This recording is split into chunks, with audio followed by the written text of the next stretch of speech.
President Joe Biden addressing the nation from the Oval Office for just the second time in his presidency. American alliances are what keep us, America, safe.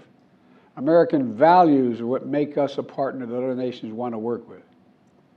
To put all that at risk, if we walk away from Ukraine, if we turn our backs on Israel, it's just not worth it.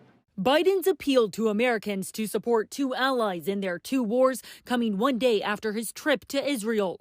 As airstrikes on Gaza continue in the Israel-Hamas war, desperate scenes like this one outside of a hospital where mourners praying over the body bags of victims play out across Gaza. The United Nations warning of increasingly dire conditions in Gaza as access to water and food is limited. We have been here for 2 days trying to get water and there is no gas. For the sake of God, have mercy on us.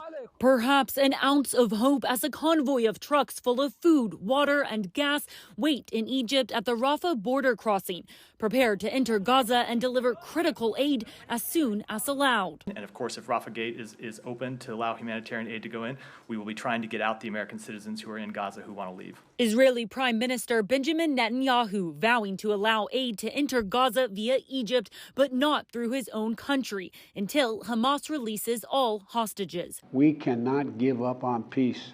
We cannot give up on a two-state solution. Israel and Palestinians equally deserve to live in safety, dignity, and peace.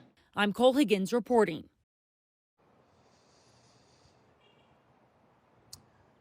Well, it's another active day across the region right now. Protesters spilling into the streets and adding to their anger an Israeli airstrike at a Greek Orthodox church in Gaza. Hamas saying that 18 people died there. At least 500 were using the church as a shelter because of the fighting in Gaza. We know that Israeli defense forces continue to mount and prepare, it would appear, to make a ground offensive. The pace of attacks, according to the IDF, something they haven't seen in decades. Forces on the ground, using their words now, preparing for their next phase. We know that contained raids have been going on near the fence with Gaza. The area is still considered a war zone.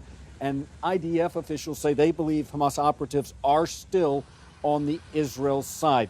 The other end of this is the humanitarian aid, and that's become an issue as well. Delayed once again. We thought we'd see trucks rolling in with food, water, and medicine for those trapped inside Gaza. It did not happen today. What we've been told is the situation on the ground there is just too volatile to move those in. No administrators, no UN representatives on the ground there right now. The UN Secretary General has said today that getting those supplies in is, quote, the difference between life and death for so many people in Gaza. There is an expectation that at least 20 semis could begin to roll tomorrow. But again, we've seen this before, and to this point, there's been no movement. That's the latest here in Tel Aviv.